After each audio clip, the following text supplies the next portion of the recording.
बिस्मिल्लाहिर्रहमानिर्रहीम। अस्सलाम वालेकुम रहमतुल्लाहि व बरकातुहू। कैसे हैं आप सब? उम्मीद है कि आप सब खैरियत से होंगे। तो मैं आज आपको पाकिस्तानी फूड सीक्रेट्स में सूखी खुबानी और इमली की चटनी बनाना सिखाऊंगी। तो उसके लिए हमें जो चीजें चाहिए, आधा पाव मैंने खुबानी ली थी और उसको मैंने रात भर भिगो दिया था। 50 ग्राम मैंने इमली ली थी और इसको भी मैंने भिगो दिया था और मैंने इसकी गुठलियां निकाल दी हैं। 1/4 टीस्पून हम नमक लेंगे, 1/4 टीस्पून लाल मिर्च पाउडर लेंगे, 1 पाव चीनी लेंगे और 1 लीटर पानी लेंगे। एक बर्तन लेंगे और इसकी फ्लेम ऑन करेंगे और इसमें पानी डाल देना है। बिस्मिल्लाहिर्रहमानिर्रहीम।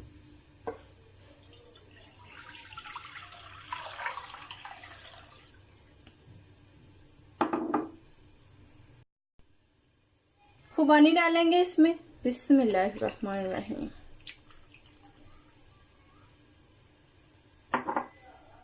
इमली।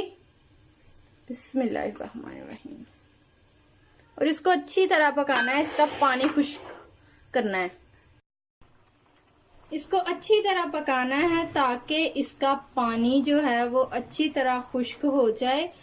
और अगर आप लोगों ने अभी तक मेरा YouTube चैनल सब्सक्राइब नहीं किया तो आप जल्दी से मेरे YouTube चैनल को सब्सक्राइब कर लें और साथ में जो बेल आइकन का निशान है उसको प्रेस करना मत भूलें। उससे जो मेरी आने वाली नई वीडियो है उसका नोटिफिकेशन आपको सबसे पहले मिल सके। थोड़ा सा पानी रह गया इसमें, अब हम इसमें चीनी डाल देंगे। बिस्मिल्लाहिर्रहमानिर्रहीम। मैंने तकरीबन इसको 20 मिनट तक अच्छी तरह पकाया था और अब मैं इसमें चीनी डाल दी है। चीनी मैंने इसमें डाल दी है। अब इसको अच्छी तरह फिर पकाना है और साथ ही इसमें लाल मिर्च पाउडर डाल देना है और नमक।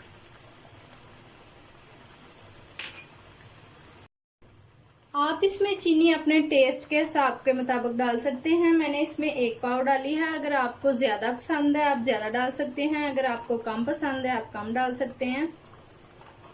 आप इस चटनी को बनाएं, ये बहुत ही इजी है और इसको आप दही बड़ों के साथ और फ्रूट चाट के साथ और समोसों के साथ आप इसको एंजॉय करें। ये बहुत ही मजे की बनती है। चटनी रेडी हो गई है। ये देखें ये कितनी जबरदस्त बनी है। अब हम इसका चूल्हा बंद कर देते हैं और इसको अच्छी तरह ठंडा करना है। फिर ठंडा करके हम इसको ब्लेंड करेंगे। चटनी ठंडी हो गई है, अब हम इसको ब्लेंड कर लेते हैं। अगर आपके पास ये हैंड ब्लेंडर नहीं है आप इसको जूसर मशीन में डाल के ब्लेंड कर सकते हैं। बिस्मिल्लाह।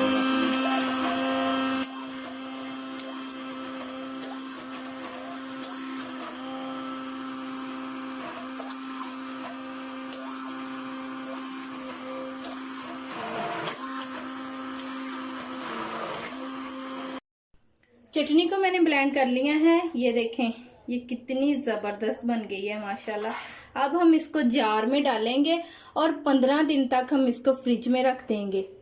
जब भी आपने दही बड़े बनाने हो या फ्रूट चाट बनानी हो आप इसको निकालें और इस्तेमाल करें।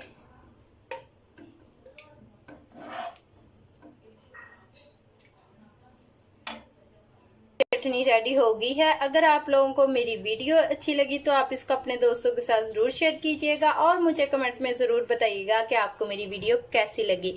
और अगर आप लोगों ने अभी तक मेरा YouTube चैनल सब्सक्राइब नहीं किया तो आप जल्दी से मेरे YouTube चैनल को सब्सक्राइब कर लें और साथ में जो बेल आइकन का निशान है उसको प्रेस करना मत भूलें।